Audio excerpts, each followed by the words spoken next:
ഭഗവാനെ, ഗുരുവായൂരപ്പ, എന്റെ മകളുടെ വിവാഹം മംഗളമാക്കി തരണേ.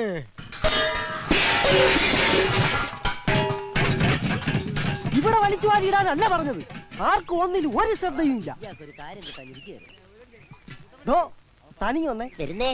താനാണോ ഇവിടുത്തെ ദേഹണ്ണക്കാരൻ? അതെ. വീട്ടുമുറ്റത്ത് വെച്ചാണോ ദേഹണ്ണം? അല്ല, പിൻഭാഗത്താ. എന്നാ പിന്നെ വാചോടിച്ചിരിക്കാതെ ചെമ്പും കലവും ചട്ടവും കൊടുത്ത് അപ്പുറത്തോണ്ട് വെക്കണോ? ഓഹോ.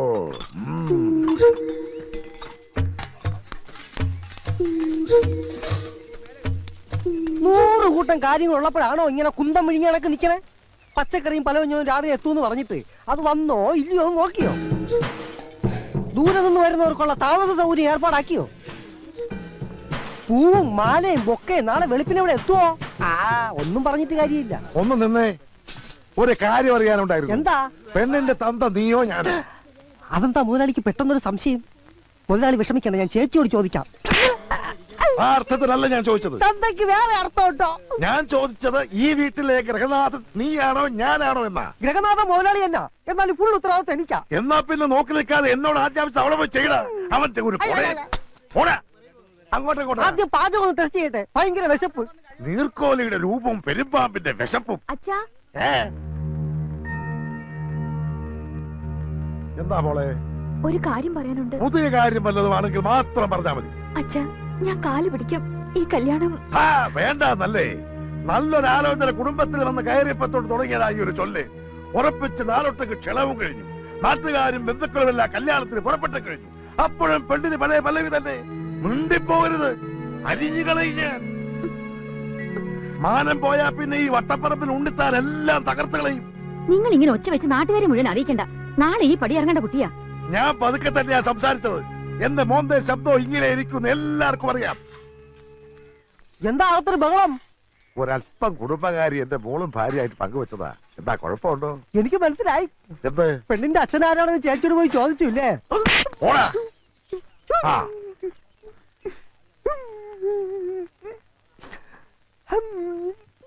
എടാ അച്ചുവേ, എന്റെ മകൾക്ക് ഇതെന്താ പറ്റി? കല്യാണം അടുക്കും തോറും മനസ്സിനകത്തൊരു ചാഞ്ചാട്ടം. ഇപ്പൊ കല്യാണം വേണ്ട വേണ്ട എന്നൊരു വാശി. ഇനിയിപ്പൊ പേടിച്ചിട്ടാണോ അതോ? അതെ, മുഹൂർത്തം എടുക്കും തോറും പേടിക്കുന്ന പെണ്ണുങ്ങൾ 2 തരത്തിലുള്ളവരാ. ഒന്ന് പിഴച്ച പെണ്ണ്, 2 പ്രേമിച്ച പെണ്ണ്. ഇത് ഏത് വകുപ്പിലാ മോളെന്ന് പോയി ചോദിക്കും. എന്റെ മോള് കുടുംബത്തിൽ പറഞ്ഞവളാണ് എന്ന് കരുതി ആയിക്കൂടുന്നുണ്ടോ? ചേട്ടൻ എന്നെ വിളിച്ചായിരുന്നോ? പോയി അരി വെക്കണോ കോപ്പേ? ഭ്രാന്ത് വരും.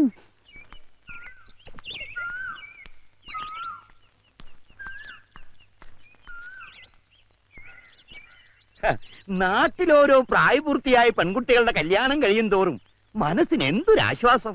അന്യരുടെ മക്കളുടെ കാര്യത്തിൽ നിങ്ങൾക്ക് എന്തിനാ ഇത്ര വേവലാതി? വേവലാതി നമ്മുടെ മോന്റെ കാര്യത്തിലാ. പ്രേമിച്ചേ കല്യാണം കഴിച്ചു, പ്രേമിച്ച പെണ്ണിനെയും കൊണ്ട് ഒളിച്ചോടുന്നൊക്കെ ജോത്സ്യനവരെ ജാതകം നോക്കി പറഞ്ഞില്ലേ? അപ്പൊ തുടങ്ങിയത് അഞ്ച് ടെൻഷൻ. നിങ്ങളുടെ ഒരു കാര്യം. എപ്പോഴാ കല്യാണം വീട്ടിൽ പോണേ? അതൊക്കെ വൈകുന്നേരം ആവാം. മനസ്സിലായി. അപ്പോഴാകുമ്പോ കൂട്ടുകാരനൊന്ന് ചടിച്ചു മിനുങ്ങാലോ.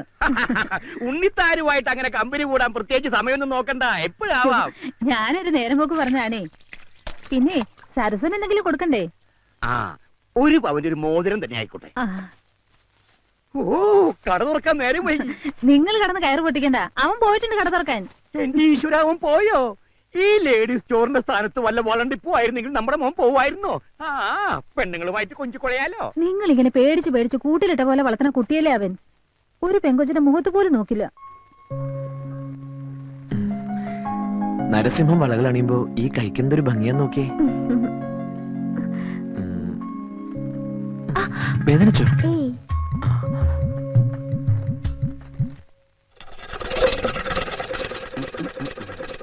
ഇതും കൂടെ മറ്റേ കയ്യിലിടട്ടെ, നല്ല ഭംഗിയുണ്ടാവും. അത് കാശൊരു പ്രശ്നമാക്കണ്ട, പിന്നെ വരുമ്പോ തന്നാ മതി. ആദ്യം മനോഹരമായ കൈകളിൽ ഈ വളകൾ കിടക്കട്ടെ. അവളെ കൈ വിട്ടേ, വിടറാ. അവളെ ഇങ്ങനെ പോടാ. മോളെ കൈമുട്ടി കിട്ടിയേ. കാശൊക്കെ കയ്യിലുണ്ടല്ലോ. ഇപ്പൊ എങ്ങനെയാ നൊന്തോ? നൊന്തു. പിന്നെ പുതിയ മാലയും വളയൊക്കെ വന്നിട്ടുണ്ട്, കാണിക്കട്ടെ? വേണ്ട. അച്ഛൻ ചെറിയൊരു ദേഷ്യക്കാരനാ. അടുത്ത ആഴ്ച പുതിയ ഫാഷൻ വരുന്നുണ്ട്, വരണം. പുഞ്ചിരി മത്സരം അവസാനിപ്പിച്ച് വേഗം ബാക്കി കൊടുത്ത് വിടറാ. അച്ഛന്റെ സ്വഭാവം എങ്ങനെയാണെങ്കിൽ എത്രയും പെട്ടെന്ന് ഈ കട അടച്ചു പൂട്ടും. ഇവിടെ ഞാനായിട്ട് ഉണ്ടാക്കിയ ഗുഡ്വിൽ അച്ഛനായിട്ട് നശിപ്പിക്കും. നിനക്കൊരു ധാരണയുണ്ട്, നിന്റെ ചോക്ലേറ്റ് മോന്ത കണ്ടിട്ട് ആ പെമ്പിളിൽ ഇങ്ങോട്ട് കയറി വരുന്നേന്ന്. കച്ചവടം ചെയ്ത് ലാഭം കൊയ്യാതെ പെണ്ണിന്റെ മോന്തയുടെ ചന്തം നോക്കി നിക്ക. പൈസ പിന്നെ തന്നാവെന്ന് പറയാൻ അവൾ ആരാ? നിന്റെ അമ്മായിയുടെ മോള. കടയിൽ വരുന്ന കസ്റ്റമേഴ്സിനോട് ഒരു അല്പം മാന്യത കാണിച്ചതാ ഞാൻ ചെയ്ത തെറ്റ്. ഈ വളയിടൽ പരിപാടി എന്റെ മോന് പറ്റിയതല്ല. ഏൽപ്പിച്ച ജോലി അങ്ങോട്ട് ചെയ്താ മതി. കാശ് എണ്ണി വാങ്ങിച്ച് പെട്ടിയിലിടുക, ബാക്കി കറക്റ്റ് ആയിട്ട് അങ്ങോട്ട് കൊടുക്ക. മുതലാളി എത്തിയല്ലോ. സമയത്തിന് കടയിൽ വരാൻ നിനക്ക് വല്ല ബുദ്ധിമുട്ടുണ്ടെങ്കിലേ ഇനി വരണമെന്നില്ല. സത്യത്തില് കടയിൽ നിർത്താൻ നല്ലത് പെമ്പിള്ളേരാ. കൃത്യസമയത്ത് വരും, നന്നായിട്ട് ജോലിയും ചെയ്യും, പിന്നെ ഇടയ്ക്കിടയ്ക്കുള്ള ചായ കുടിക്കാൻ പോക്കൂല്ല. എന്നാ പിന്നെ നിർത്തിക്കൂടെ?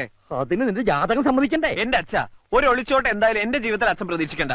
വേണ്ട. നീ എന്താ ഇങ്ങനെ നോക്കി നിക്കണേ? ചെന്ന് ഇന്നലത്തെ സ്റ്റോക്ക് ഒത്ത് നോക്കണ. എനിക്ക് 2 ദിവസത്തെ അവധി വേണം, അത് പറയാനാ വന്നേ. നിന്റെ വിഷമവും സങ്കടമൊക്കെ എനിക്ക് മനസ്സിലായി. നാളെ കല്യാണം നടക്കാൻ പോകുന്ന ഒരു പെണ്ണിനെ ഓർത്ത് ദുഃഖിച്ചിട്ട് എന്താടാ കാര്യം? എനിക്ക് അവളെ പിരിയാൻ വയ്യടാ. ഷേ, എന്താടാ ഇത്? എടാ, തന്റെ ആയിട്ടുള്ള ആമ്പിള്ളേർക്ക് പറഞ്ഞിട്ടുള്ള പ്രേമമൊക്കെ എനിക്കറിയേണ്ടത് നിനക്കതുണ്ടോന്ന്? എനിക്ക് പ്രേമമുണ്ട്. പ്രേമല്ലടാ കുന്തമേ, തന്റെ ഉണ്ടോന്നാ ചോദിച്ചത്. വട്ടപ്പറമ്പിൽ ശ്രീധരൻ ഉണ്ണിത്താന്റെ പണത്തിനും പ്രതാപത്തിനും മുന്നിൽ എന്റെ തന്റെ ഇടം വില പോവില്ല. ഒരു ലേഡി സ്റ്റോറിലെ സെയിൽസ്മാന് അയാളുടെ മകളെ ചോദിക്കാൻ എന്താ അവകാശം? നിന്റെ യുക്തിവാദമൊക്കെ അവിടെ നിൽക്കട്ടെ. എനിക്കറിയേണ്ടത് നിന്നോടൊപ്പം ഇറങ്ങി വരാനുള്ള സ്നേഹം അവൾക്കുണ്ടോന്നാ. അതവള് പല പ്രാവശ്യം പറഞ്ഞിട്ടുള്ളതാ. എന്നിട്ട് നീ ഇതൊക്കെ മുഹൂർത്ത നേരത്തെ ആലോചിച്ചിട്ട് എന്താ കാര്യം? എടാ, നിന്നെ പോലെ നട്ടലില്ലാത്ത കാമുകന്മാരെ ഇങ്ങനെ പല പെൺകുട്ടികളുടെയും ഫ്യൂച്ചർ തൊലക്കുന്നത്. മറ്റുള്ളവരുടെ കാര്യത്തിൽ അത് പറയാം, സ്വന്തം കാര്യം വരുമ്പോ അറിയാം. എനിക്ക് അവളെ കിട്ടാൻ എന്തെങ്കിലും ഒരു വഴി പറഞ്ഞാടാ. ധൈര്യമുണ്ടോ നിനക്ക്? കുറേശ്ശെ. എന്നാ നാളെ രാവിലെ നീയും അവളും കൂടെ സ്ഥലം വിടുന്നു. എങ്ങോട്ട്? അത് കണ്ടെത്തേണ്ടത് നീയാണ്. നാളെ രാവിലെ വരെ അതിനുള്ള സമയമുണ്ട്. 1 മാസത്തേക്ക് 2 പേർക്കും ജീവിക്കാനുള്ള കാശ് ഞാൻ തരാം. ശ്രമിച്ചാൽ നിനക്കൊരു ജോലി കിട്ടില്ലേ? ഒരു ലേഡി സ്റ്റോറിംഗിലും ഇല്ലാത്ത നാടുണ്ടാവില്ലല്ലോ. എന്ത് പറയുന്നു? ഏറ്റു. പക്ഷെ അവളെ ഈ വിവരം എങ്ങനെ അറിയിക്കും? നിങ്ങൾ കുടുംബക്കാർ തമ്മിൽ നല്ല അടുപ്പല്ലേ? നിനക്ക് അവിടെ എപ്പോ വേണമെങ്കിലും കയറി ചെല്ലാലോ.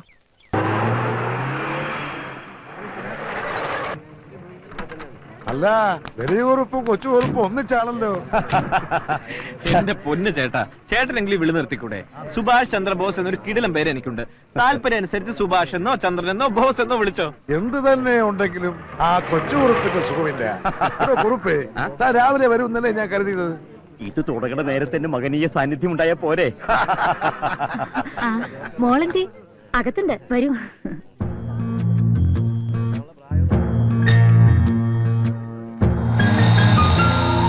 ഇത് ഞങ്ങളുടെ വക. വരൂ, എന്തെങ്കിലും കഴിച്ചിട്ട് സംസാരിക്കാം. ഈ കോളാസ് എടുത്ത് ഓരോന്ന് അങ്ങോട്ട് കൊടുത്തേ.